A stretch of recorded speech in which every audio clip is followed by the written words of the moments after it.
A los cuatro vientos. Cuatro profesionales de la información analizan, comentan, reflexionan y polemizan sobre los temas más importantes de la vida nacional e internacional. A los cuatro vientos.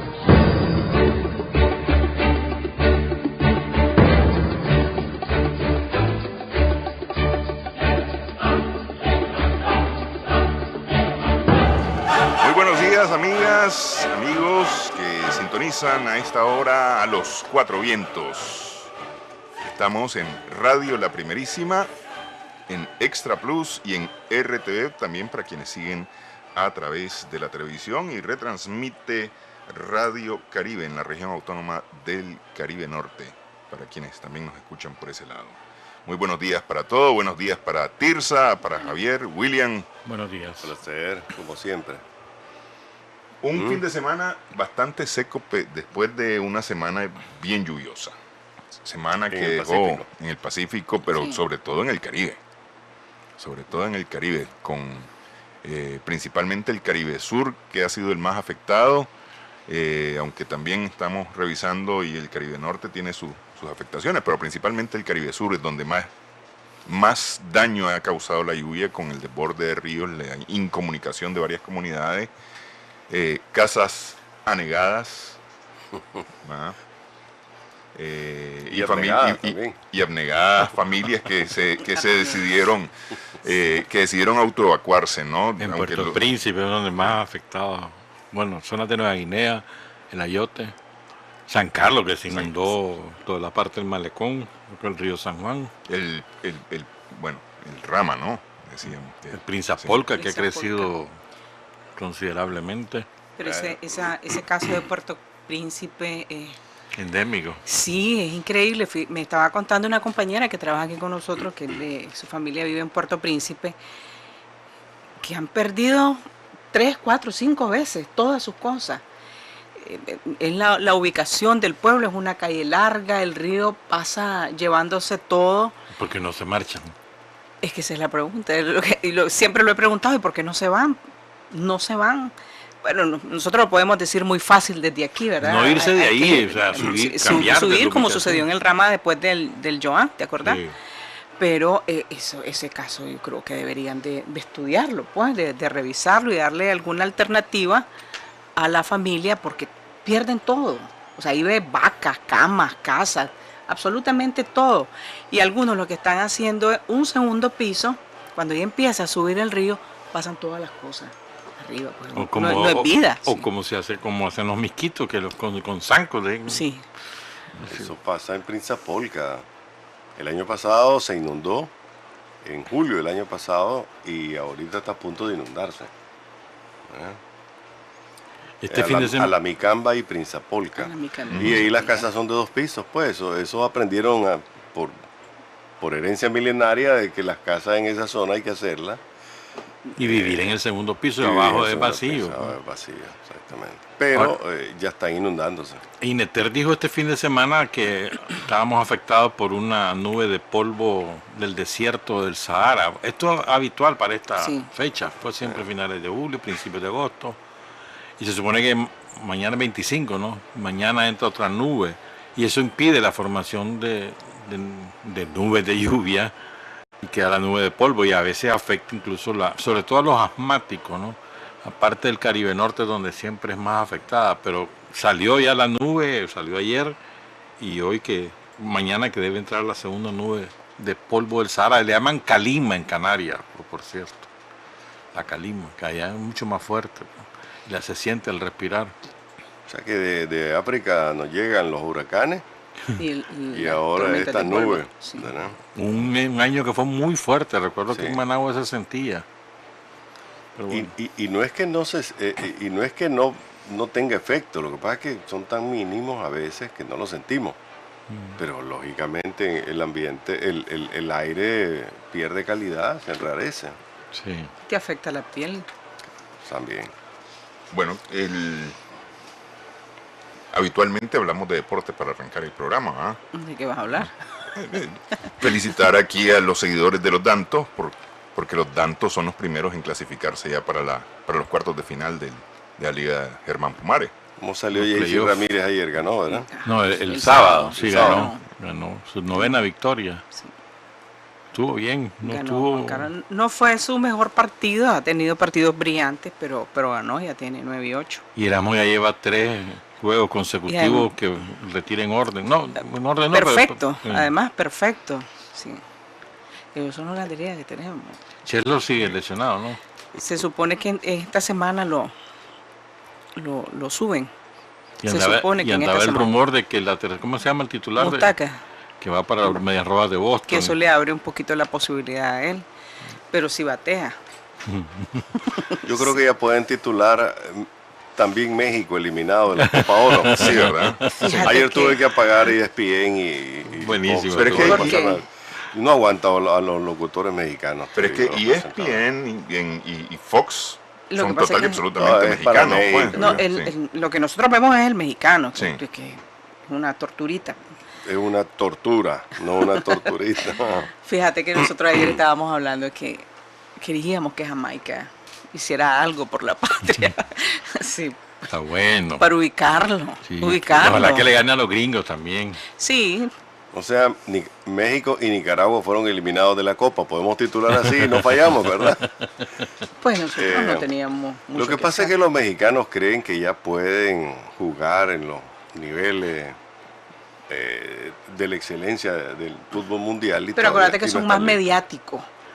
O sea, ahí está todo un aparato detrás de esa selección y entonces ellos se creen... Son miles de millones de dólares lo que se invierte. Sí, no estamos hablando y los que perdieron por no ir a la final. Los que perdieron. Sí, porque además estaba hecha para que fueran Estados Unidos y México, porque eso representa un montón de plata. Nadie va a ir al estadio ahora, eso para empezar. Sí, pero qué bien por Jamaica, me gustó. No, qué bien por nosotros.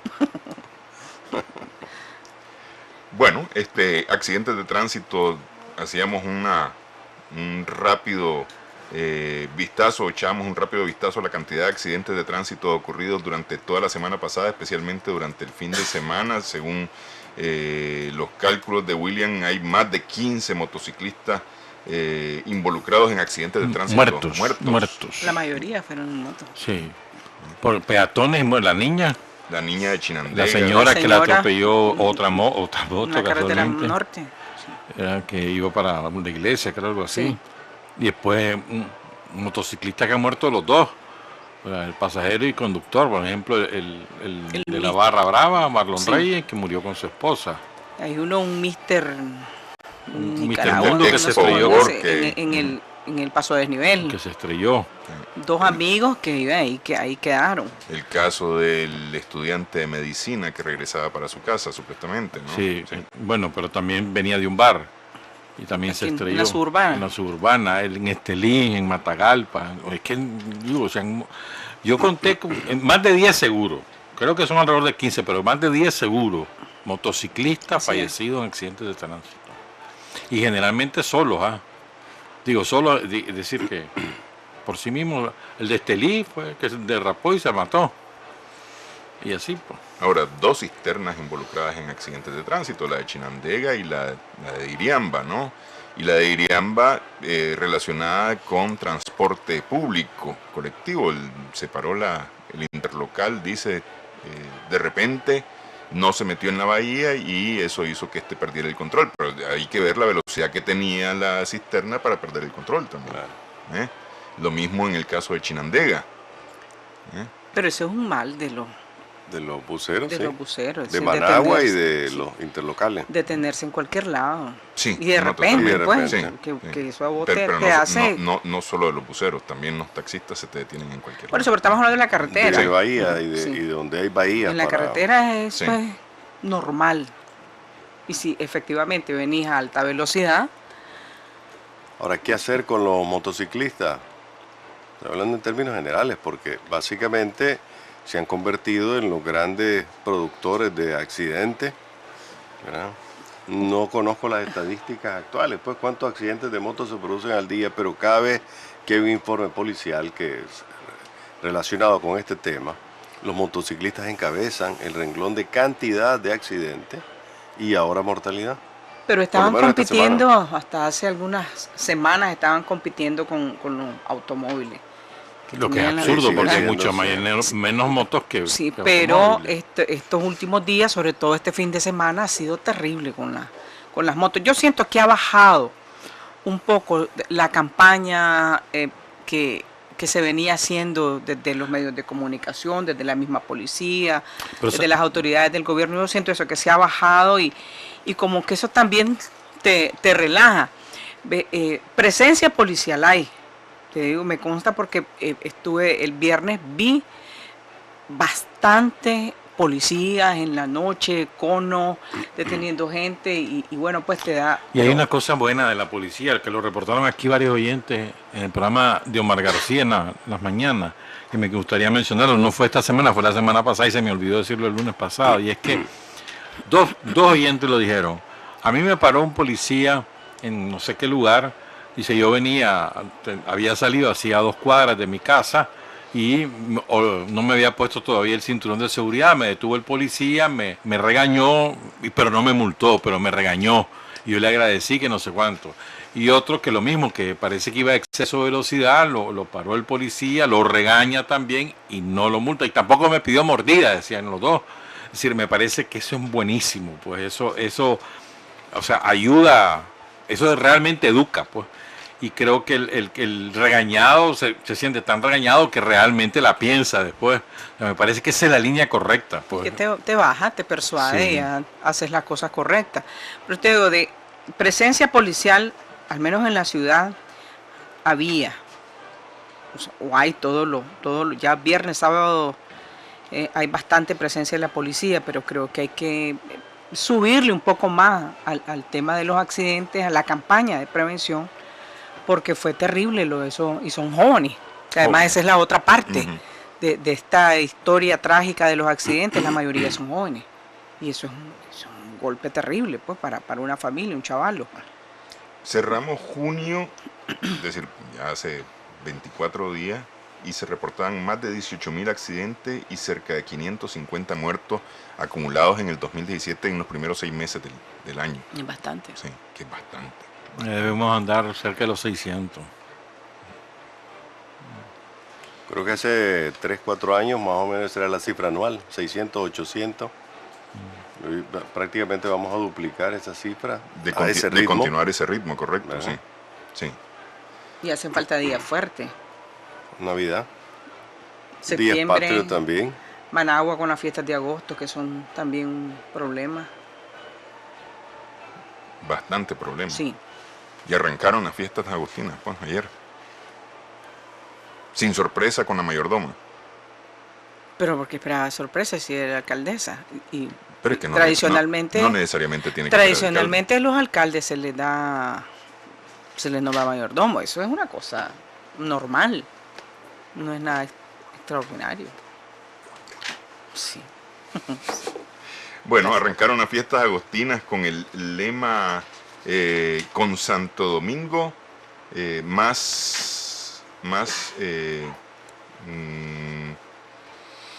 vaya, se me escapa ahorita. Con Santo Domingo más discípulos misioneros es el asunto. El lema con el que arrancan las fiestas agostinas este año, ¿no? El próximo martes 1 de agosto va a caer encajonado. Sí. Como muchos esperan, con alguna alegría ese encajonado, pero vamos a ver, de acuerdo a las expectativas. No hay. Como es Managua, es una fiesta local. Es una fiesta local, sí. Normalmente no se da, y no debería darse, ¿verdad? Sí, nunca se ha hecho. Ahora, a mí lo que me llama la atención es que este año hay una cuestión diferente en cuanto a la religión, en términos generales. Hay 2 eventos importantísimos. En estos días las iglesias evangélicas están haciendo un evento en Nicaragua que están prometiendo reunir hasta 3.000 pastores y líderes de las iglesias. Esto va a ser grande. 3.000 misioneros. Misioneros, sí. Y el martes vamos a tener aquí 1 millón de personas en las calles, pues uno en la fiesta, otro en la parte más religiosa, pero también es la demostración religiosa más grande, multitudinaria. en el país, en lo del año. Solo Masaya se le compara, pero son 3 meses. Este es en 2 días prácticamente, ¿no? En los 10 días, ¿no? Sí, porque la verdad es que durante los siguientes 8 días, entre el 2 y el 9 de agosto, hay también una cantidad de gente que se moviliza alrededor de esta celebración, ya sea en los alrededores de la iglesia de Santo Domingo en Managua o en los recorridos que hace el santo, ¿no? Por distintos barrios y por incluso con su encuentro con el Santo Domingo de abajo. Creo que ese evento de los evangélicos va a tener mucho impacto, porque recordemos que las iglesias evangélicas constituyen la mitad de la población creyente. Casi. Todavía no. Bueno, hay algunos que dicen que más, incluso, pero bueno, ponerle alrededor del 50% alrededor. Y creo que es muy importante, pues, o sea, está hablando de 3.000 activistas de iglesias evangélicas que van a visitar el país, que van a estar una semana, que empezarán a venir el sábado, si mal no recuerdo, y que van a estar haciendo distintas actividades sociales, médicas, culturales, educativas.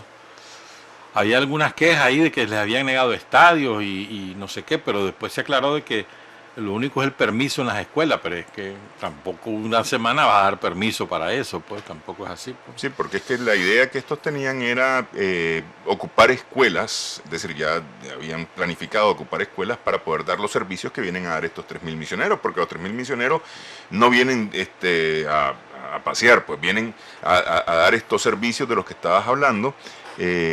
Y para ello habían pensado en ubicarse en algunas escuelas, ¿no? Absurdo, sí, que vas a cerrar la escuela solo porque vienen. Sí. Lo que pasa es que me parece que ahí hubo una falla de cálculo pensando que era época de vacaciones por tratarse del verano. El verano de ellos. El verano de ellos, por eso, hubo un error de cálculo ahí, me parece a mí.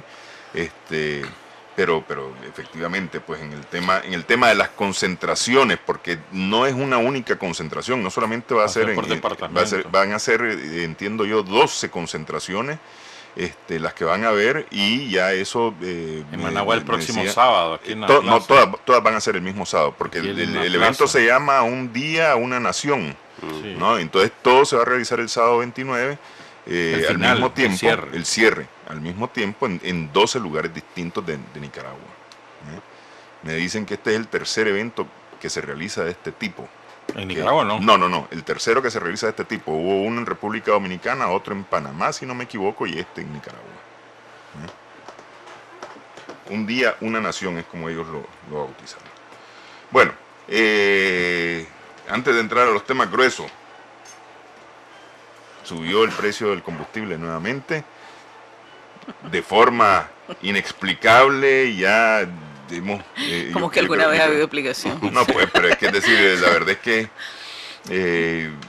es disco rayado, pues de alguna manera eso, ¿no? Pero hay que hacerlo, yo creo que hay que marcar la tarjeta en este tema, ¿verdad? A fuerza, yo creo que es...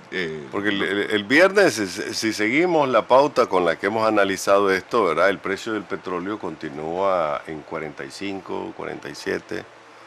y parece, los analistas dicen que difícilmente va a trascender más allá de estos promedios.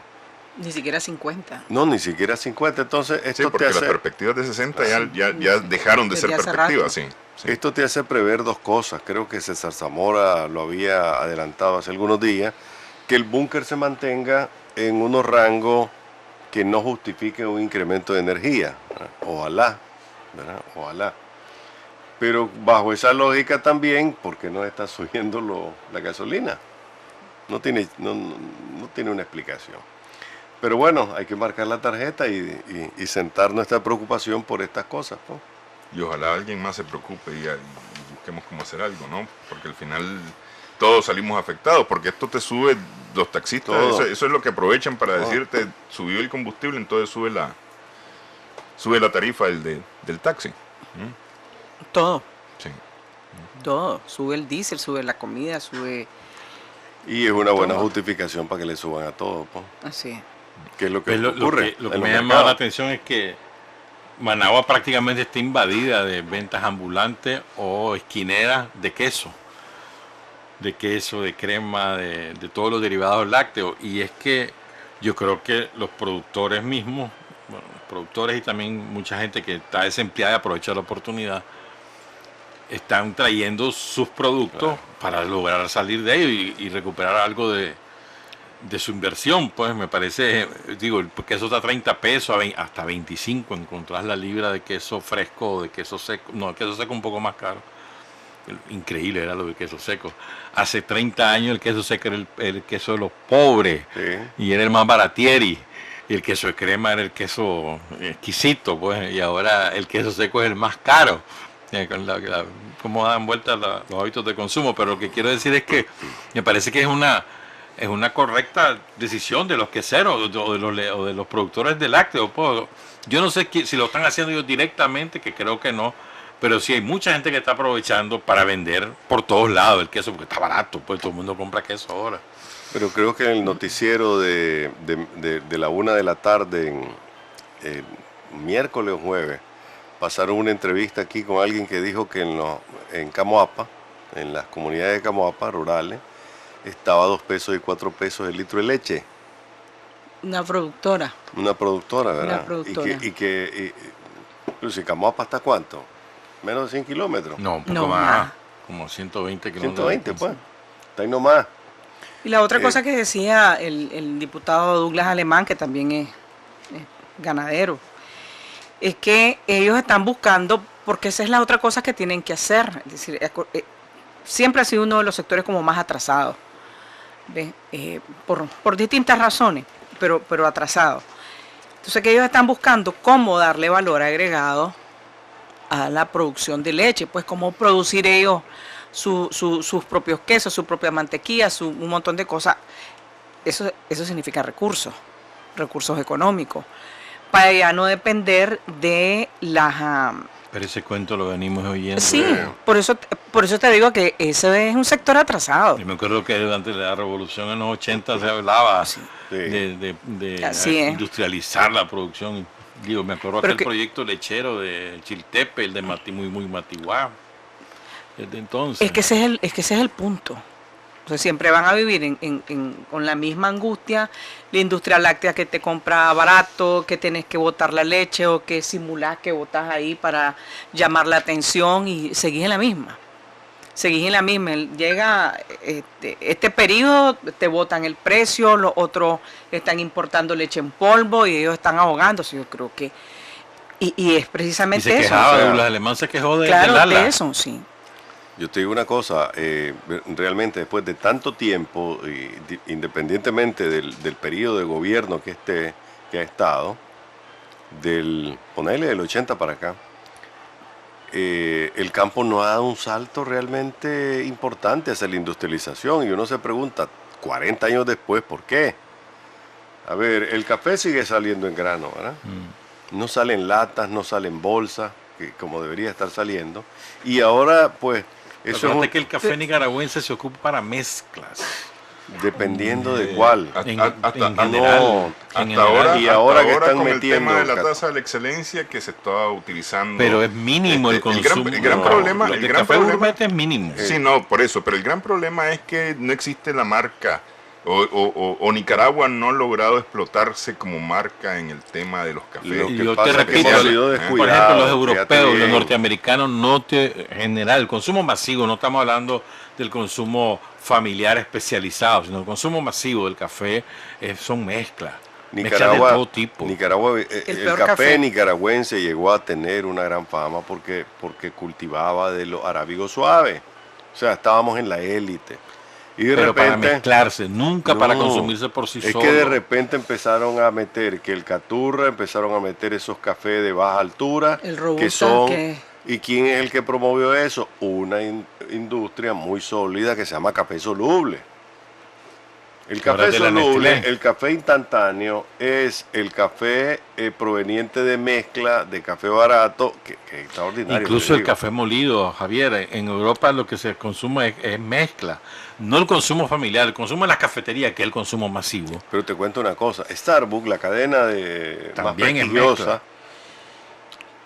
compra mucho café de todo tipo y de todo el mundo para mezclar, ¿verdad? Para hacer mezcla, porque ahí es donde está el detalle. No, pero bueno, carísimo. Mira, no, el café... más lo decimos. La mezcla de una taza de café en Starbucks anda por el 25% del café y 75% de otras mezclas, ¿verdad? Pero una taza te cuesta, dependiendo, entre 4 y 8 dólares. Así es. Sí, sí. No, yo estaba en un Starbucks y no. Yo también. Yo también.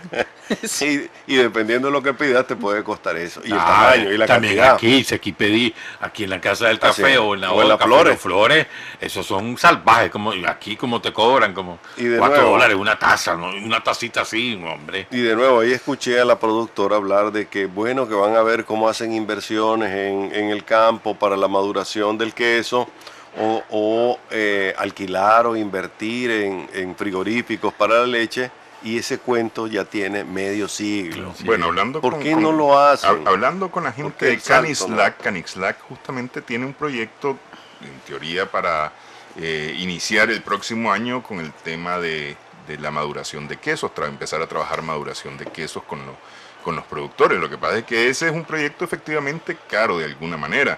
En la Garnacha, en Estelí, se estuvo trabajando y no sé si continúan con la misma frecuencia y trabajo que se estaba haciendo el tema de la maduración de quesos, y le iba bastante bien.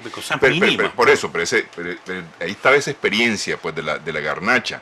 Entonces esto lo que quieren es traspolar esa experiencia para mayores grupos de productores, ¿no? Y de alguna manera traer industria. Pero industria es un tema que, como dice William, desde los 80 se está hablando de la necesidad de industrializar y de dar valor agregado a nuestros productos, y en eso seguimos todavía, 30, 40 años después. Porque estamos tenemos prácticamente en la misma. una burguesía de lo más parásita, que le encanta simplemente estar sacando reales, pero no realmente invertir en el país. Le encanta simplemente depositar en Suiza, en los paraísos fiscales, o en Miami, en su dinero, y estar sacando, pero no tiene vocación de desarrollo nacional. Esa es la verdad. Pues aquí le encanta el comercio, que es donde más rápido se saca la ganancia, ¿verdad? O el consumo suntuario, digo, vehículos, ese tipo de cosas. Eso es lo que le gusta. Pero de inversión como tal, productiva para el país, que diga, a ver, pues yo voy a invertir aquí, en 20 años yo voy a tener... No es cierto, no hay esa burguesía en Nicaragua. Una burguesía parasitaria y parásita. Qué bien lo dijo William, ¿no? Mira la energía, mira que sinvergüenza los de la energía. ¿Cómo hicieron lo de la eólica? Garantizarse durante 10 años un contrato fijo, no importaba si producían o no producían, y les pagan una cuota anual, pues, así cualquiera. Es la triste realidad, pues. Y encima aquí hay dos cosas que ocurrieron o que se anunciaron esta semana. Uno, que El Salvador endureció las medidas de ingreso de lácteos al Salvador. Las medidas fitosanitarias. Que lo habíamos hablado el lunes pasado. No te dice que no, ¿verdad? No te dice que aquí no vas a entrar, pero sí te dice vas a... Y también está hablando de inspección de las plantas procesadoras. ¿Qué decirte no? Costa Rica está pegando gritos porque dice que Nicaragua los tiene invadidos del niños por eso frenaron. ¿Verdad? Entonces, estos son señales de que con el invierno, que cuando más sale productos lácteos, van a empezar a apretar. Y mira lo que va a pasar ahorita, ya en agosto, bueno, ya esta semana, hay plantíos donde está chiroteando ya el maíz. Sí. Y ya va a salir el frijol camagua en esta semana, la próxima semana empieza a salir, pues. Y vas a ver cómo se van a derrumbar esos precios de frijol y maíz, porque es una cosecha abundante. Dios te oiga, William. Sí, porque para el consumidor tal vez, Dios te oiga, pero para el productor no. Ese es el gran problema. El día que la leche baje de $1 que cueste el litro ahorita, que baje a lo que dice el mercado, a 50 centavos de dólar, pues a 14 pesos, a 12 pesos en tu caja, en tu bolsa. Que sea tan barata como la gaseosa. No, yo me estoy refiriendo, creer eso. Pero estamos hablando de cosas diferentes. No, maíz, estoy hablando de precio. Yo estoy hablando de maíz y frijoles. Maíz y frijoles pues se van a derrumbar para el consumidor, pero el productor va a ser una nada lo que va a sacar. Sí, porque El Salvador, Honduras y el mismo Costa Rica van a tener igual unas producciones excelentes porque ha habido un invierno parejo. Lo han proyectado. También el sur de México, que tiene frijol rojo. Frijol rojo. Lo que no va a estar bien son las hortalizas. Las hortalizas más bien con el tema del agua ha habido problemas. Están teniendo problemas. Repollo, chiltoma, están tomate, ya pegando el grito al cielo los productores en Cebaco. Ayote. Bueno, en Cebaco, más bien en la zona de Yalí, San Rafael del Norte, que son las zonas productoras realmente, o de la parte de Apaná. Y no ha entrado, ese producto no ha entrado al mercado. No, justamente estaba viendo fotos que enviaron unos productores de sus productos y están perdidos, Sí. pues, están perdidos totalmente. Pues, lechuga y demás, cosas así por el estilo, sí se les han podrido de tanta agua que les ha caído. Sí. En el caso de las legumbres y algunos vegetales, que no es el caso Del maíz o los frijoles. Del maíz, los Que frijoles. le puede los pasar granos. a los frijoles, Sí. pero no le ha pasado este año. Todavía no le ha pasado, pero le puede pasar. Ahora, este tema de la canícula, que habíamos dicho que no va a ser una canícula muy pronunciada, por lo menos con lo que se está marcando ahorita, en estos días, con la entrada de la nube de polvo esta que viene del Sahara, puede terminar beneficiándonos de alguna manera en los términos productivos, ¿no? Lo que pasa es que eso ha ido como cambiando. Inicialmente se habló de una canícula extendida hasta agosto. Sí. Luego, pues ya como que la cosa varió y se dijo, pues una canícula que no va a ser tan fuerte, que va a haber lluvia, que es lo que estuvimos viendo a comienzos del mes y todavía hasta jueves, viernes, con lluvia. Y bueno, vamos a ver qué nos espera el resto, pero como que ha ido cambiando, la verdad. No la pegó de nuevo Ineter. No fue Ineter únicamente. Fueron todos los pronósticos. Sí, el Centro Nacional de Fueron todos los pronósticos. La NOAA dijo eso. Acordate que a inicio del año hablábamos de una segunda parte del periodo lluvioso mala para Nicaragua. Y aparentemente no va a ser así. Es decir, de acuerdo a las estimaciones que hay en este momento, nos espera una buena segunda parte de ya se disipó lo la amenaza del niño. Eso parece que va a ser en condiciones neutras, dijeron. Sí. Que en todo caso niño para el próximo año. Felicidades. Bueno, esta semana se va a cumplir el primer mes, ¿verdad? De la desaparición del barco pesquero Miss Betsy. Miss Johanna Betsy. 24 días desaparecida, está cumpliendo hoy. Y 24 días hoy. Sí. Y no hay noticia de ningún tipo. Ha habido rescates, el último fueron unos canadienses que andaban ahí a la deriva, pero en este caso no, pues es una... Lo que empieza a ver son especulaciones, ¿verdad? Y hay dos fuertes especulaciones. Una que es la que se está viendo de manera oficial, digamos, el dueño del barco, la Fuerza Naval y demás, que piensan que pudo haber condiciones climáticas que de alguna manera hayan provocado un fuerte oleaje que pudiera haberle dado vuelta a la nave, volteado la nave y hundido, sin que tuvieran mayor oportunidad de hacer nada, ¿no? Y que eso pudo haber ocurrido de noche.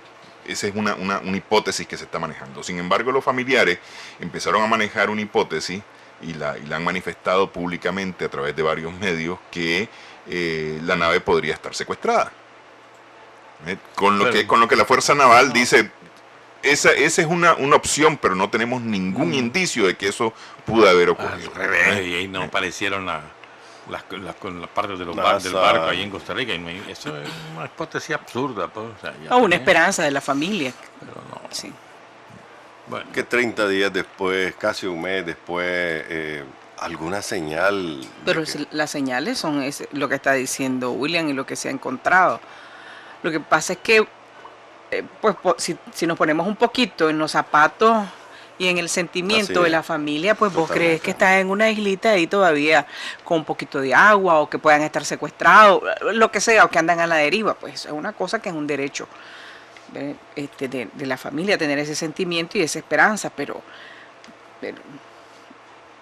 parece que la cosa es muy difícil y muy trágica. ¿No? Ahora, yo no estoy muy claro.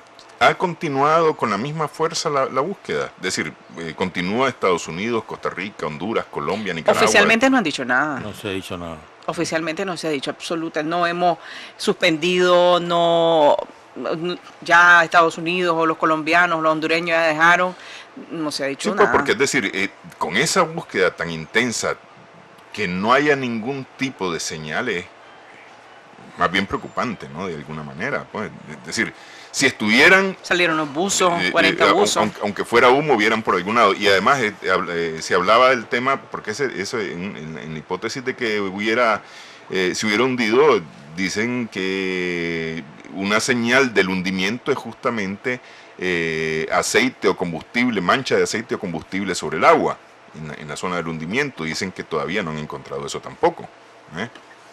Entonces, por eso están esas dos hipótesis ahí acerca o alrededor de la desaparición hace 24 días del Miss Joanna Betsy.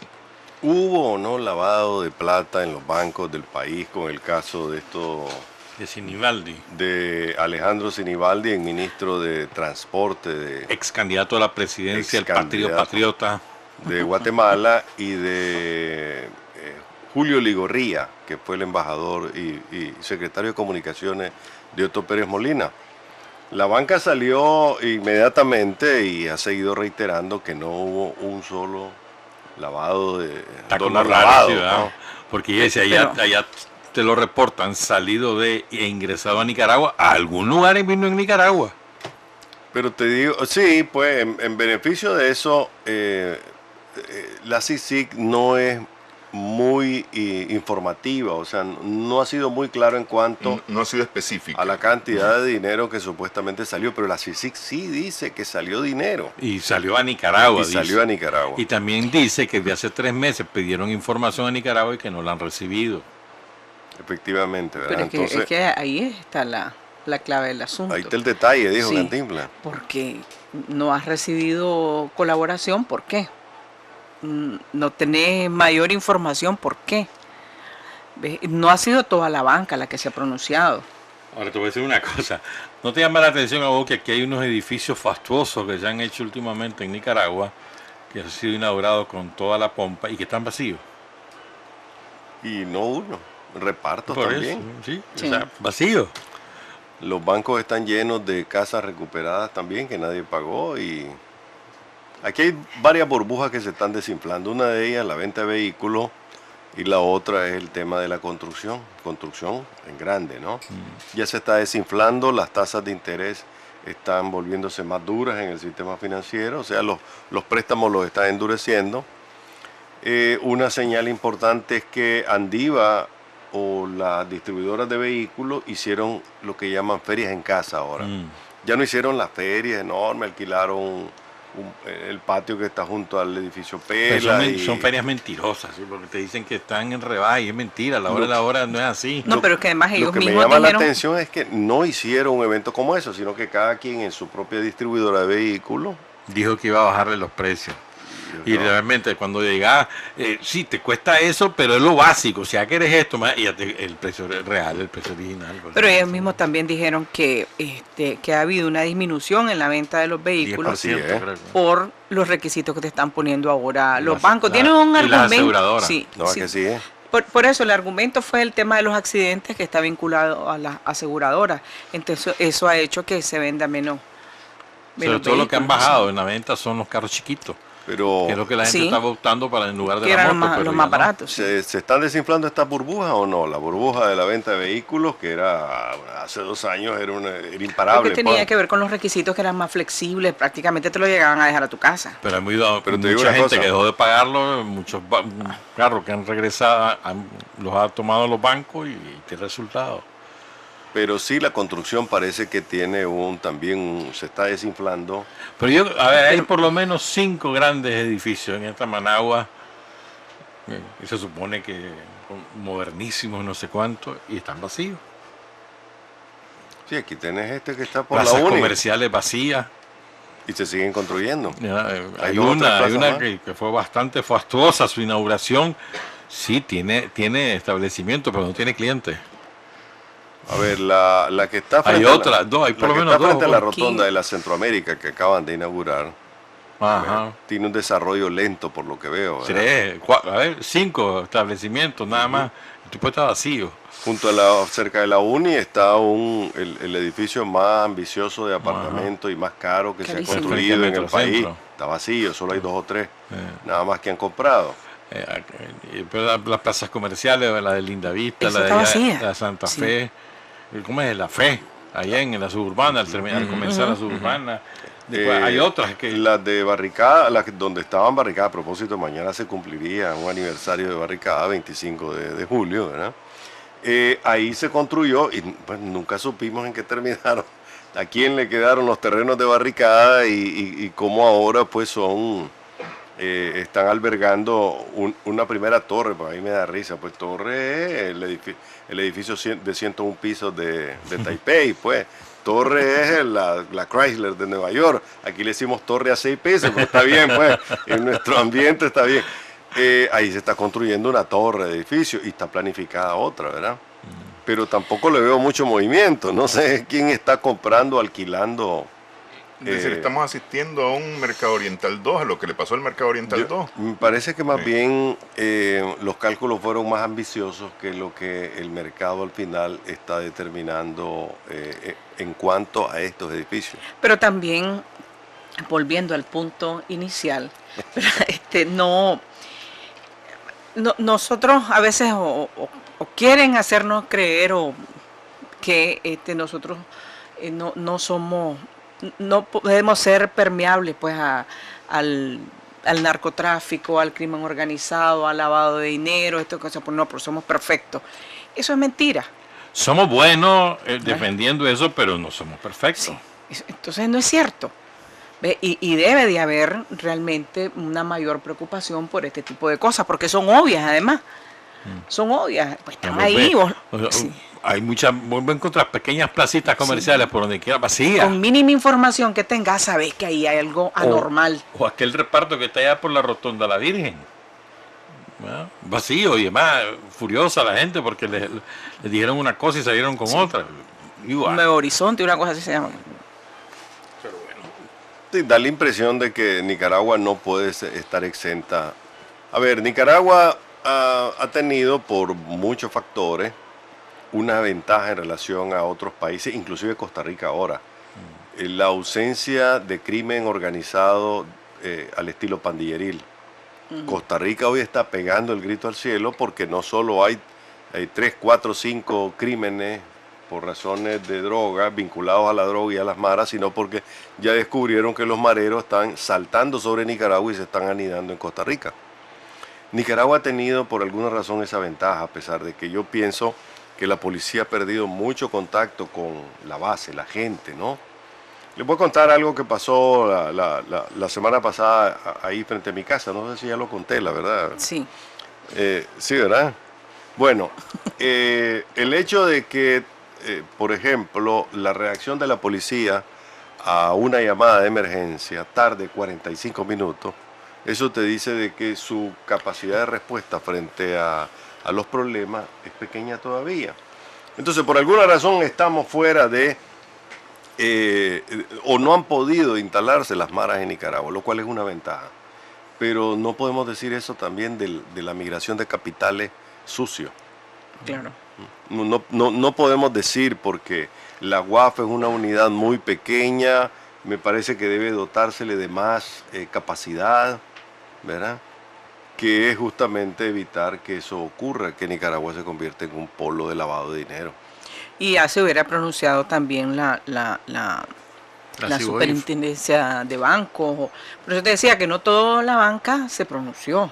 Hablaron los que salieron ahí medio chimados, Procredit, no sé si el BAC, no lo recuerdo, pero sí Procredit, pero no todos han hablado. No todos han hablado. Y que recordemos que hay un banco, al menos uno, que tiene un origen oscuro. Así es. Amaneció chifletero, mi amigo. Oscuro, o sea, que salió del lavado de dinero en la Florida, de ahí salieron huyendo. Así es. Los piches que son fundadores y son gerentes y salen en la televisión ahí con saco y corbata y no sé cuánto, y están en la lista de la DEA. Que decía el poeta, detrás de un gran capital hay un gran crimen. Lo estoy parafraseando nada más. Pero bueno, ahí está el tema y la preocupación, ¿no? Bueno, 47 minutos pasada la hora. Para este momento hacemos un cambio para regresar, porque el debate en A los Cuatro Vientos continúa. A los cuatro vientos. A los cuatro vientos. Estamos en A los Cuatro Vientos, este 24 de julio, el día 105 del año. Perdón, el día 160. A ver, ¿en cuánto estamos? Bueno, faltan 160 días, estamos en el día 205 de este año. Ayer fue 23 de julio, Día del Estudiante Nicaragüense, en memoria de la masacre de estudiantes universitarios en la UNAM León el 23 de julio de 1959, cuando protestaban por la masacre del Chaparral en los días anteriores, ¿no? Recordamos que en 1959 4 víctimas mortales hubo en esta represión a la manifestación de estudiantes: Eric Ramírez, José Rubí, Mauricio Martínez y Sergio Saldaña. 23 de julio en Nicaragua es el Día del Estudiante, en memoria de esta masacre.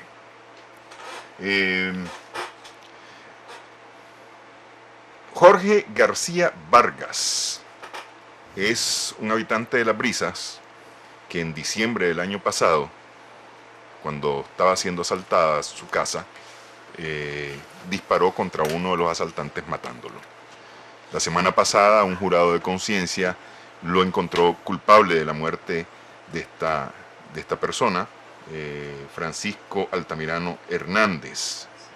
Eso fue el 13 de diciembre del 2006. Su hermano, Rexis Altamirano, ya está condenado por robo agravado a 6 años y medio de prisión. Pero Jorge García Vargas, que fue el que disparó contra Francisco Altamirano Hernández, fue hallado culpable por un jurado de conciencias, y esto ha levantado una ola de críticas, de alguna manera, a la forma en que se tomó la decisión de responsabilizar a esta persona. Hay quienes están a favor de que se penalice el hecho de haberle quitado la vida a alguien. Hay quienes están más bien a favor de defenderse en su casa. Aquí en la primerísima la pregunta fue: ¿y vos qué hubieras hecho? Y me parece que por ahí anda el asunto. Bueno, esta es una discusión mucho más amplia de lo que hasta ahora hemos visto en redes sociales, donde ha sido más emotiva que realmente basada en la ley. Hay que recordar una cosa, ¿no? Nadie puede matar a nadie según nuestras leyes, pero sí hay circunstancias en las cuales una persona puede ser eximida de responsabilidad penal en un caso como este. Y uno de ellos es justamente, según nuestro Código Penal, cuando te ves en una circunstancia como esa. Si me haces la pregunta de qué hubiera hecho yo, efectivamente hubiera actuado exactamente de la misma manera. Y eso nos lleva de nuevo a dos cosas. Uno, ¿quién fue el que lo encontró culpable? Un jurado de conciencia. El jurado de conciencia ahorita está sobre el debate, porque hay una reforma penal para eliminarlo, ¿verdad? Y desde 1980 el Tribunal de Jurados se define como el pueblo interviniendo en la administración de la justicia, ¿verdad? Porque los requisitos de ley solo son que seas nicaragüense, que esté en pleno ejercicio de tus funciones, mayor de 25 años y que sepas leer y escribir, nada más. Y tenés que ser lego. Ahí no se permite un jurado de conciencia, ni abogados, ni estudiantes de derecho, ni nadie relacionado con las leyes, ni magistrados, etcétera. Hay una cantidad de personas que no pueden ser porque tienen que ser legos, gente que no conoce derecho, porque va a actuar bajo conciencia. Ahora, ¿qué pasó ahí en el juicio? Me parece que eso es importante profundizarlo, porque ¿qué no vio o qué vio el jurado de conciencia? ¿Qué información tuvo, qué información no tuvo el jurado de conciencia para encontrar que una persona que estaba dentro de su casa y que fue asaltada y que además estuvo amenazada por un par de personas, no tenías que haberte inhibido de actuar en contra de esas personas, aún teniendo un arma de manera legal, porque entonces ¿para qué son las armas? ¿Para exhibirlas o para tenerlas en la pared de tu casa? No, son para defender tu casa, ¿no? O para defenderte vos de una agresión. Esto claramente sienta un tema de discusión. Me parece que se equivocó el jurado, ¿verdad? Por lo menos el jurado debió haber tenido más acceso a la información o lo que las leyes dicen. Me supongo, porque es una obligación del juez que está en el proceso, informarle debidamente a cada jurado sobre la ley, sobre el marco que él tiene para este asunto. Pero la gran pregunta, ¿qué hubiera hecho usted? Yo hubiera actuado de la misma manera. Yo creo que la mayoría hubiéramos actuado de la misma manera, sobre todo porque, como también lo dice el código, no tenés en ese momento la autoridad que te proteja. O sea, que en este caso es la policía. O sea, no estás en una circunstancia en que vos necesitas defenderte, porque no está la autoridad, no está la policía. Pero fíjate que es que se le ha caído a palo al jurado de conciencia, que fue además un fallo de lo más aberrante. Pero el Ministerio Público no se ha hablado. Y de la defensa. Bueno, el abogado defensor es un desastre. Sí. Ese no sirve. Pero vamos al Ministerio Público. El Ministerio Público incluso pidió 15 años. O sea, la fiscal fue la que acusó. La fiscal incluso pone contra la pared al señor, ¿verdad? Y le dice, bueno, mataste a una persona que no se podía en ese momento defender, o que vos estabas en una posición de ventaja. ¿Ve? Y ella es la que pide 15 años. O sea, pide la pena máxima. Entonces está ahí el punto. Está bien lo del jurado de conciencia, que se cuestiona, no es el primer caso. Sí. O sea, han habido varios casos que cuestionan el jurado de conciencia, pero también hay que cuestionar el papel de la fiscalía en este caso. Ahora, fue un desastre. Sin embargo, yo creo que la relación de los hechos que hace la fiscalía sobre la base de las investigaciones de la policía, digamos, exponen hechos que son francamente, digamos, difíciles de juzgar en uno u otro sentido. A ver, lo que dice la policía y que la fiscalía asume como propio, como debe ser, es que el hombre, en el momento que es muerto, él no está colocando en riesgo la vida del hechor, porque no tiene la pistola en la mano, sino que la tiene en el cinto, que se la encuentran cuando lo matan, le encuentran la pistola en la cintura, pero que no blandía la pistola en el momento que ocurre el hecho. Y que el autor del disparo, el señor García, toma en un descuido del delincuente, toma la pistola debajo de la almohada, se voltea y le dispara y después lo remata, porque son 2 disparos los que le dan al delincuente, pues, que está asaltando la casa. Entonces esto es lo que probablemente la fiscalía adopta como: vos mataste a mansalva al hombre, ignorando el hecho de que está en su casa. Sí. Y que son 2 los que están asaltando. Y que además están haciendo un acto delictivo en su casa. Y que vos no podés presumir, yo, que soy el dueño de la casa, yo no puedo presumir de que aquel está desarmado si no tiene la pistola en la mano. No lo puedo presumir. Ahora, ¿qué hubiera hecho yo? Dice la fiscalía. Lo que tenía que haber hecho era reducido al delincuente, amarrado y llamado a la policía, dice la fiscalía.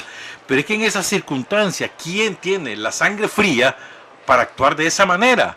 Hablan de uso excesivo de fuerza. Por eso, pero ¿quién tiene la... A ver, vos estás asustado, porque uno se asusta, estás con miedo, están 2 hombres en la casa, te están robando las cosas, vos tenés hay un chavalito de 2 años y medio en la casa, hay otra persona, no recuerdo qué edad tiene, pero adulta, entonces vos estás con miedo. O sea, cualquiera hay que colocarse en la situación del victimario, entre comillas, pues, y es que está con miedo. ¿Y quién se va a poner a pensar? No, le voy a apuntar, le voy a decir, mira, quieto, desarmate, tirate al suelo, te voy a amarrar. Es mentira. Tu primera acción es tener la pistola, te das vuelta y le disparas. O sea, es tu primera acción, tu primera reacción. Porque ese es el momento en que él está en ventaja, el otro se descuida. Y es más que vos no sabés lo que puede pasar después. Así es. O sea, entonces vos actuás. O sea, yo no estoy tratando de justificar la muerte del delincuente, no. Pero sí entiendo, a ver, ese hombre está aterrorizado y el terror jamás te va a conducir a una decisión racional. Y no tenía en ese momento la posibilidad de llamar a la policía. Sí. No, pero es que... Está dentro de tu casa. O sea, no hay manera. Si hubiera sido en la calle, quizás otro gallo estaría cantando en esta discusión. Es que en la misma relación de hechos lo que dice es que ya les habían quitado los celulares. Porque entraron al cuarto y le quitaron. Le dijeron, esto es un asalto de los celulares. O sea, sí hubo... Bueno, el artículo 28 del Código Penal dice lo siguiente: están exentos de responsabilidad penal, y cito, inciso 4, el que obra en defensa de su persona o derechos de la persona o derechos de otro si concurren 3 circunstancias. Agresión ilegítima, que sí se dio. Necesidad racional del medio empleado para impedirla o repelerla. ¿Cómo repelé en ese momento un asalto que además de gente armada que te toma por sorpresa? Pues esa es una necesidad racional, usar el arma, ¿no? Tercero, falta de provocación del que hace la defensa. Y esa gente estaba en su casa, no provocó a ningún delincuente y se produce. Se entenderá que concurren estas 3 circunstancias y sigue más allá. El 5 dice, el que obra violentando por una fuerza física irresistible o impulsado por amenaza de un mal inminente y grave. Un hombre viene, esta es otra circunstancia, un hombre viene a atacar a una mujer y la mujer lo que le queda es nada más una pistola o un cuchillo o un machete. O una piedra, pues. O una piedra y lo ataca y en ese caso está... Ahora, lo que a mí, es una consideración para eximirte de responsabilidad penal. Asombro es que el Ministerio Público, la Fiscalía, haya hecho la acusación. Es que ni siquiera debió haber acusado. Eso es lo que me llama la atención. O sea, ¿cuál es el afán de la Fiscalía? ¿Qué es lo que quiere hacer? O sea, es la fiscal de Managua, la fiscal departamental de Managua tomó esta decisión, fue la fiscal de distrito. ¿Quién tomó la decisión? ¿Y por qué la toma? ¿Para qué? Para figurar como, mira, para llenar un expediente de cuántas condenas llevo, porque así se miden las costillas en la fiscalía. Entonces, es absurdo. O sea, el sentido de la justicia debe prevalecer por cualquier otra cosa. O sea, y la pregunta ¿es justo que este hombre vaya 10 años a prisión? Porque la condena mínima, 10 años, es justo. O sea, se hace justicia, la sociedad ha hecho justicia al mandar a este hombre que en su casa se ha defendido a lo suyo y su propiedad ante una amenaza inminente. Es justo que vaya a la cárcel 10 años, que va a estar más tiempo preso que el provocador, uno de los provocadores, que va a 6 años y medio preso. Pues, de promedio está la pérdida de una vida. De acuerdo, no estoy subvalorando la pérdida de una vida, pero hay que colocar las cosas en su justa dimensión. Para mí, el error es de la Fiscalía. El juez no tiene nada que ver. No, el juez hay que eximirlo totalmente. Yo no sé por qué se han ido contra el juez. Por error. El juez administra un hecho que ya hay. El jurado dice que es culpable, qué culpa tiene el juez. Él ni siquiera ha dictado sentencia. No, y además el jurado lo que te dice es culpable o no culpable. Y estás viendo un jurado que falla por influencia, por eso lo decía, de la Fiscalía, porque presentó los argumentos. Pero además, lo que digo es, y entonces, o sea, que la Fiscalía ni siquiera vio lo presentado. Es que se le ha caído al jurado de conciencia. Terrible lo que hizo, pero la principal responsabilidad es de la Fiscalía, como hizo las cosas. Ahora, el abogado defensor pide la pena mínima, pues dámele 7 años al hombre, que fue un desastre, sí. Lo que vos querrás. Totalmente. Después de lo que acaba de leer Javier. Por eso. Pero ahí la clave estuvo en la fiscal. La clave estuvo en la fiscal. Ahora el juez tiene que sentenciar. Así es, el juez no le queda de otra. El juez tiene que cumplir su tarea. El juez no tiene ninguna responsabilidad. Eso no tiene... Hay que ver qué es lo que va a dictar. Ahora, sobre el debate, entonces, ¿para qué te dan un permiso de portación de armas si no es para usarla bajo circunstancias como esta, para defenderte y defender a tu familia? Porque además fue en la casa del no es en la casa del vecino, no es en la calle, no es en tu casa. Es en tu casa. No es discusión de picado. El delincuente aprovechó el factor ventaja, iba armado, sabía lo que iba, ya había... Pero es que por eso yo decía al inicio, cuando presenté este caso, que el hermano del muerto, Rexis Altamirano, ya tiene una condena de 6 años y medio de cárcel por robo agravado. No, por ese caso. ¿Ah? Porque eran los dos, era Rexis y el... Yo recuerdo, hace como 20 o 25 años, yo fui jurado muchas veces en los 90, cuando estaba la doctora Quesada, la doctora Marta Quesada era juez del crimen, y también estaba Germán Vázquez, otros jueces que recuerdo, o aquel que ahora es abogado defensor de todo el mundo, bueno, no importa. Pero me tocó ser parte de un jurado. Rojas. ¿Ah? Rojas. No, también era juez, pero es aquel Mauricio, pero no recuerdo el nombre. Miren este caso, miren qué interesante, es parecido. Pues. Se enjuiciaba a un hombre que había matado a un presunto delincuente en su casa. Pero miren los hechos. Resultó que el presunto delincuente era amante de su esposa. Resultó que el delincuente estaba tardando en ingresar a la casa por la ventana, efectivamente, pero era para buscar a la esposa. Y además, el cuerpo fue arrastrado de donde lo mataron hacia otro sitio. Y sin embargo, yo decía, este hombre es culpable, pero estaba matando al querido de su mujer. Pero los otros 4 dijeron que no, que era inocente porque está bueno que lo haya matado porque era el querido. Y entonces salió inocente. Mira, la lógica de la gente era que el querido, ¿cómo no lo va a matar? En su casa. Pero hubo un caso hace poco en Corn Island, del dueño de una ferretería, no sé. Sí. Entraron los ladrones, se sintió amenazado. Como cualquiera de nosotros se puede sentir amenazado de que entren alguien a tu casa a robar. Los mató, el hombre está libre.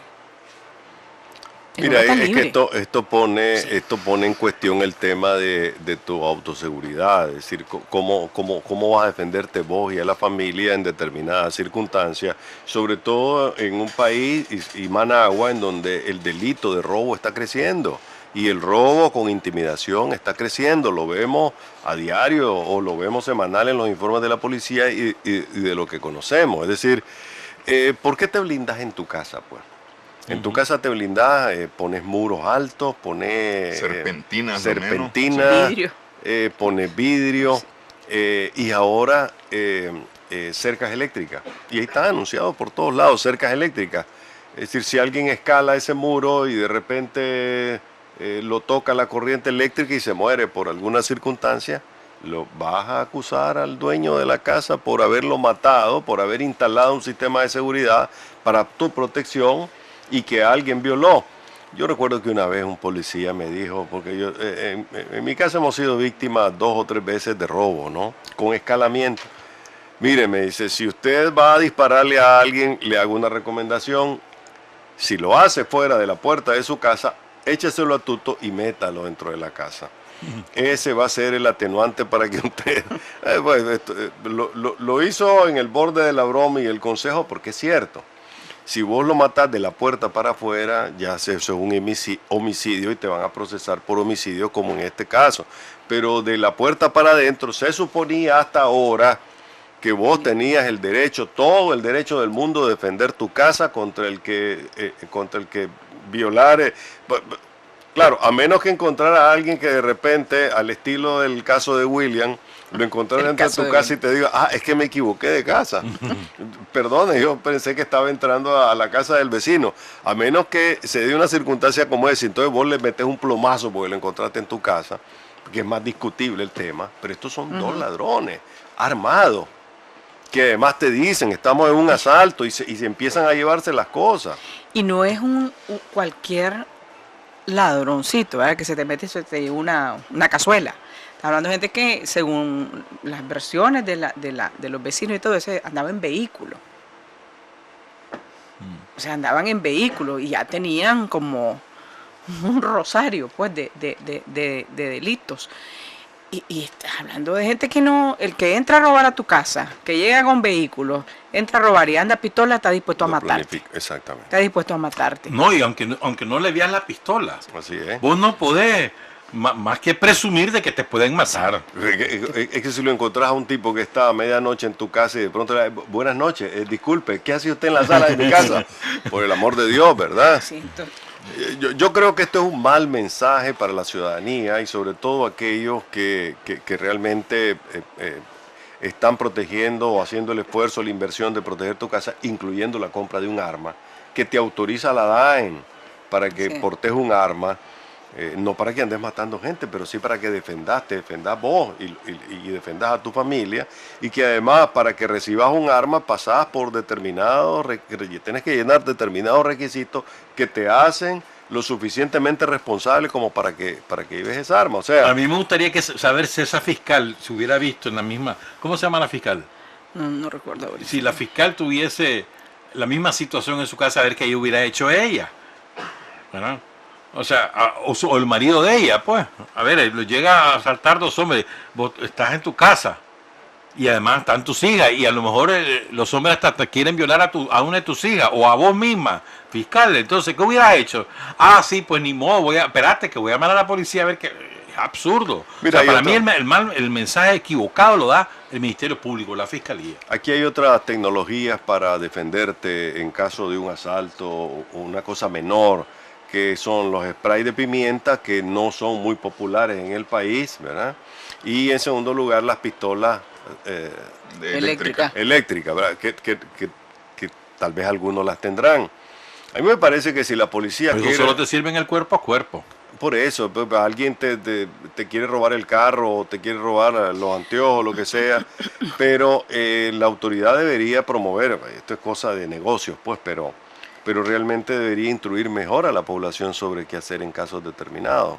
Pero a ver, en ese caso no hay instrucción que te valga. No, es que vos vas a defenderte. En el bus que vayas, se te acerca el ladrón, te pone un puñal, a la orilla dame todo, y hay gente que se ha quedado paralizada. Ahí capturaron a una señora ya de edad, fíjate, mayor, sí, ya la vieron. Cierto. Andaba con una gilet rompiéndole a las muchachas que parecía buena cosa. Parecía buena, y pone cara de buena cosa. Por eso, si vos crees que si a ella le reclamás, no te va a meter un giletazo en la... Claro. Entonces, vos tenés que defenderte, si uno tiene que aprender a defenderse. Y que no me vengan a decir a mí, espera que bajen los ángeles del cielo y que te salven. No, tengo que aprender a defenderme. Deténgase ahí, señor ladrón, deténgase ahí, por favor, que lo voy a amarrar, ¿verdad? Porque usted está cometiendo un delito.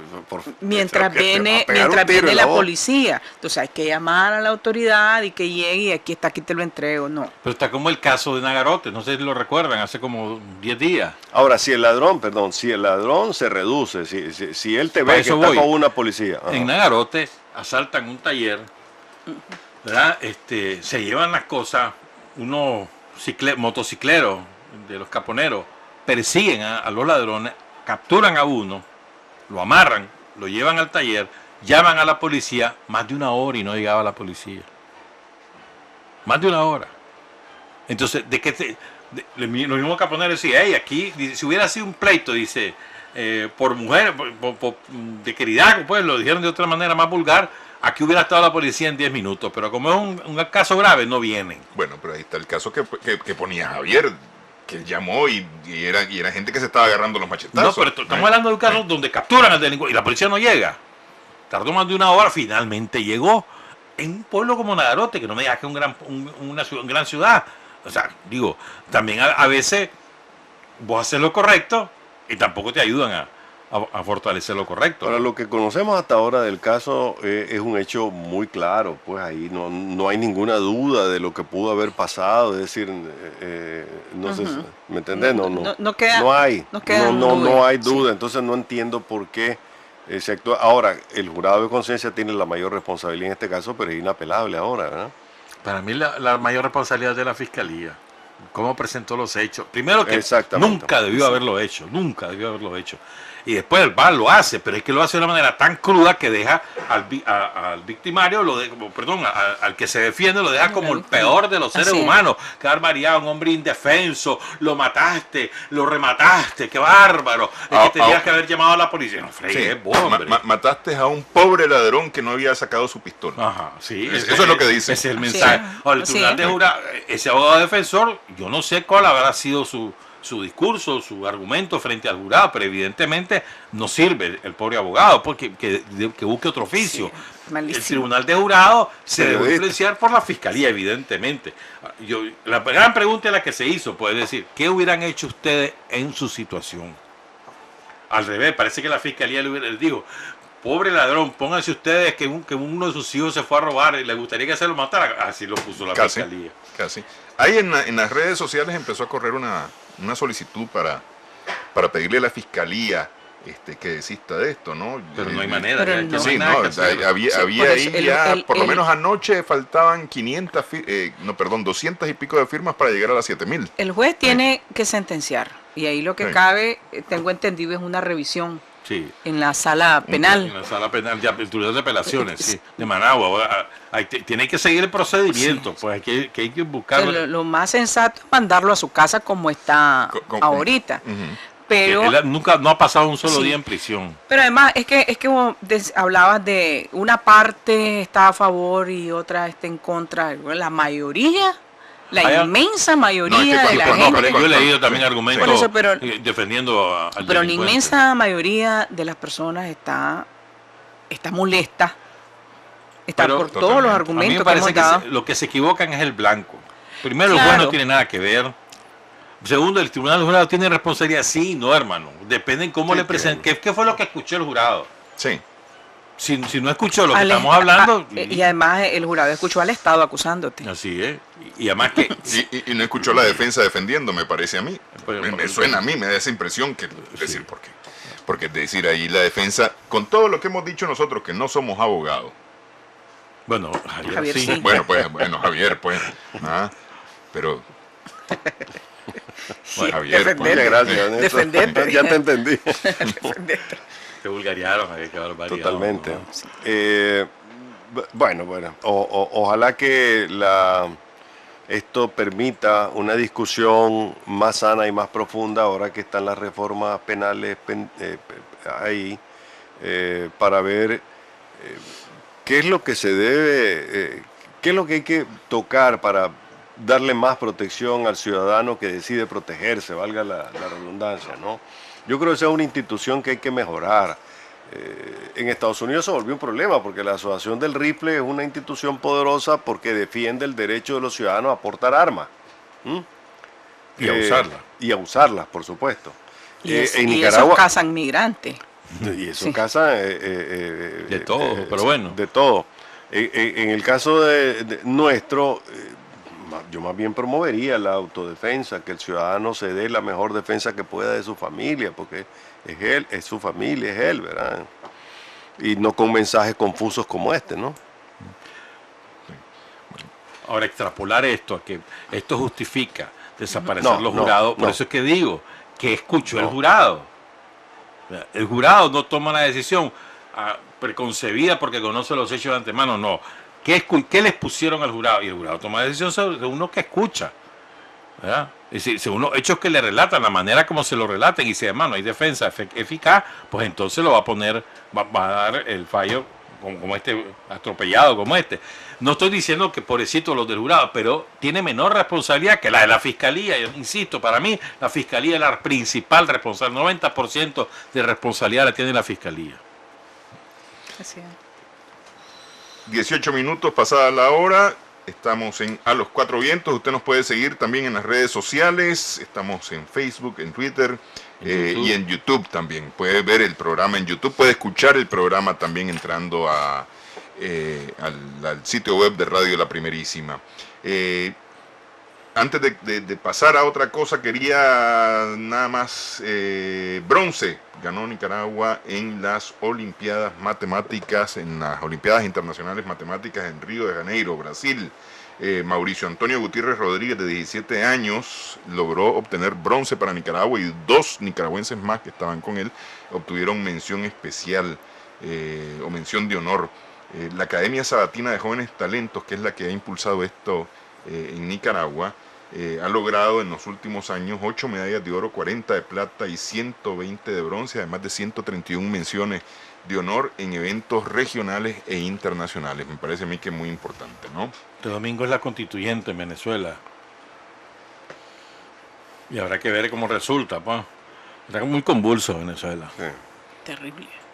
Y a punto, o sea, haciendo esfuerzos denodados, creo yo, se puede evitar la guerra civil, pero Pero las cosas están muy difíciles, pues ya son más de 90 personas que han fallecido en las protestas, una parte quemada por la oposición, otra parte a balazos por las distintas fuerzas de seguridad, pero es complicado, pues.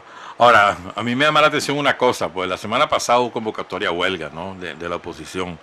Dijeron de que había sido seguida masivamente, la verdad es que no se vio eso, pues. No.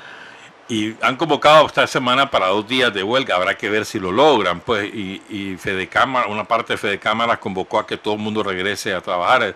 Es decir, es una situación compleja, que es difícil de juzgar desde afuera, pero francamente que se razón de todos lados. Ahí, y que ves que ninguna de las dos propuestas es la salida. Ninguna de las dos tiene la mayoría de la población. Participaron 7 millones y pico en la consulta que hizo la oposición para el plebiscito. Para un plebiscito hecho por sus propias autoridades, pero bueno, no importa. Va pues si esa fue la votación de la oposición en las elecciones parlamentarias. O sea, digo, no han crecido. Esa fue la votación que tuvieron. Estamos hablando de que entonces hay 18 millones de venezolanos que no apoyaron esa propuesta de la oposición. Pues vamos a ver este domingo, a ver qué ocurre, pues. Pero yo creo que lo acaban de decir ustedes dos, después de un baño de sangre como el que ha ocurrido, ¿verdad? Ya es hora de sentarse, parar las máquinas y decir, lo que yo estoy haciendo no está funcionando porque el gobierno lo que está haciendo es sencillamente resistir en una situación y reprimir. La oposición también está acumulando fuerza, y ya demostró y fuerza, gente. Quemando vivo. Y tampoco está consiguiendo su objetivo hasta ahora, ¿no? Aunque se han dado pasos, pero la principal responsabilidad en todo esto la tiene el presidente del gobierno, el que tiene el poder, la autoridad y la capacidad para ya convocar a un diálogo, convocar a lo que sea, pues. A lo que sea, pero hay que pararlo. Pero hay que pararlo. A diálogos ha convocado, no, que han fracasado. A la manera de Maduro. No, diálogos han convocado. No, la prueba es la liberación de López, porque lo logró Zapatero. Así es. Pero ahí están como en un punto sin retorno. Exactamente, eso es él. Entonces tienen que escuchar otras cosas, pues. Pero eso, habrá que ver qué pasa este domingo. Es una medición de fuerza lo que está ocurriendo. Pero bueno, ¿quién más va a hacer llamados ahí? Porque es decir, por una iniciativa del Papa Francisco se sentó un diálogo que duró lo que dice diálogo, nada más. Eso fue todo lo que duró. Es decir, pero es lo que dijo también el Papa Francisco una vez, hace como 3 meses, dijo, parece que una parte de la oposición no quiere dialogar, lo dijo el Papa, que le cayó encima a Capriles, todo el mundo le cayó encima. O sea, también la jerarquía de la Iglesia Católica en Venezuela tomó partido. Y tomó partido contra el gobierno hace mucho tiempo, desde la época de Chávez. Recordemos que un famoso cardenal estaba en la ceremonia del golpe de Estado contra Chávez. Eso no es de ahora que la jerarquía católica ha estado en contra de todo lo que significa el chavismo. Es decir, ahí no hay interlocutores, pareciera que no hay interlocutores que sean aceptados por ambas partes que pudiera... Elecciones, eso es la solución, son elecciones en la elección está prevista para el próximo año. Pero es que el problema con las elecciones es que hay justamente esta parte de la oposición no cree en el sistema electoral. No. Es decir, han puesto en duda el sistema electoral venezolano. Entonces, solo aceptaron las elecciones cuando las ganaron en las leyes. Sí. Ay, sí, muy bueno el trabajo. Bueno, pero ¿por qué no una salida a la nicaragüense? ¿Te acuerdan que aquí el Frente Sandinista? No, sí, Esquipula y después como elecciones Esquipula, se adelantaron las elecciones. Y aceptar los resultados, adelantar el periodo, las elecciones, todo. Se reformó la Constitución para adelantar las elecciones. Para mí que ese es el mejor camino. Pero ¿por qué no puede salir Nicaragua 1990? Probablemente eso podría salir derivado de la constituyente. Porque si se hace una nueva constitución y se convocan las elecciones y se adelantan las elecciones. Se hace de otra manera. No, pero eso podría ocurrir. Un acuerdo político se lleva al Congreso, se aprueba y ya. La constituyente va a ser la autoridad suprema y resuelve en el plazo, por decir algo, en el plazo de 6 meses, convóquese elecciones generales y se adelantan las elecciones casi al mismo tiempo que Nicaragua, 11 meses. Exactamente. Probablemente lo que va a ocurrir. Para mí que eso resultaría de sentarse a platicar. ¿Qué es lo que no sucede? ¿Qué es el problema? Porque eso lo puede hacer la constituyente. Eso lo puede. No es necesario. No. Aquí no hubo diálogo con la oposición. Pero para que si solo es una reforma constitucional la que vas a buscar. En 1989 convocó las elecciones. Exactamente. Sí, puede ocurrir lo mismo ahora. Pues. No sabemos lo que va a pasar. Y los que han mediado hasta ahora, pues, bueno, la figura más importante, la del Papa, porque no ya fue cuestionada, pero los expresidentes famosos que han aparecido en el panorama tratando de mediar, unos echándole gasolina, sí, ¿verdad?, a la situación, como el caso de la señora esta, la Laura Chinchilla, que no tiene Fox, la Chinchilla, Fox, el otro, el baboso colombiano. Sí, que no han sido mediadores, además sin poca autoridad, como en el caso de Calderón, o el mismo Vicente Fox, criminal, ¿verdad? Y pero no ha servido para nada porque ellos le han echado gasolina pues a la situación, y los otros que tampoco tienen como mucha fuerza. Entonces, ¿quién? Ahora, y recordemos también que la oposición muchas veces, y esto está probado, que ha contratado pandillas de delincuentes para hacer acciones violentas y destrucción mira, pero no solamente eso. El que más ha matado es Maduro. No, mira, al menos la mitad de los asesinados son chavistas. Pero hay dos cosas, Javier. Hay dos cosas. Yo estuve viendo un video de la semana pasada, me parece, donde por la universidad o por una universidad están unos protestando y prueban una especie de mortero.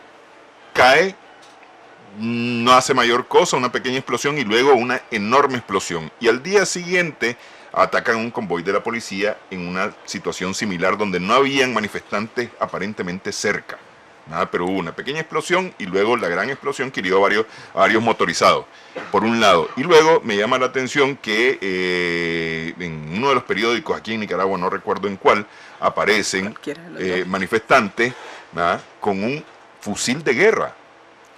Mira, hay un tipo que se hizo famoso porque va a las protestas con un violín. Ya le metieron un tiro. No, pero también le metieron un tiro. Los mismos de la oposición. ¿No viste la imagen? Pero eso es lo que dice, eso es lo que dice el gobierno. Pero si hay imágenes. La principal responsabilidad de la represión es la de Maduro.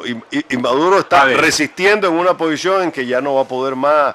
Él no va a poder gobernar absolutamente el domingo, como empezó a gobernar, o como estaba gobernando Chávez, o como él mismo comenzó a gobernar. Por eso, porque no reconocen, como vos lo estás haciendo, que hay muertos de los dos lados. No, sí, que hay muertos de los dos lados. Por eso pero es que si decimos, es que está balanceado, 50 muertos de un lado, 50 muertos, entonces estamos bien. No, es que ese no es el punto, tiene que reconocer que la oposición ha asesinado gente.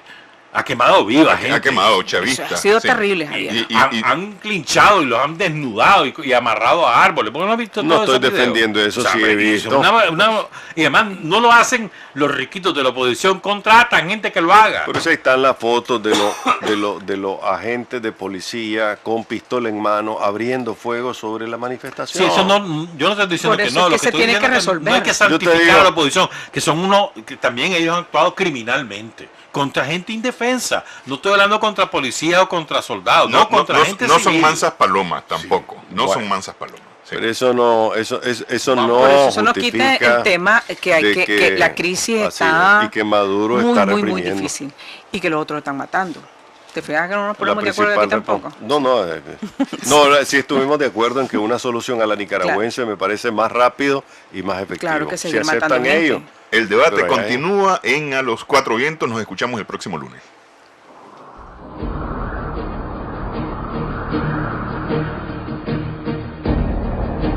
A los Cuatro Vientos. 4 profesionales de la información analizan, comentan, reflexionan y polemizan sobre los temas más importantes de la vida nacional e internacional. A los Cuatro Vientos.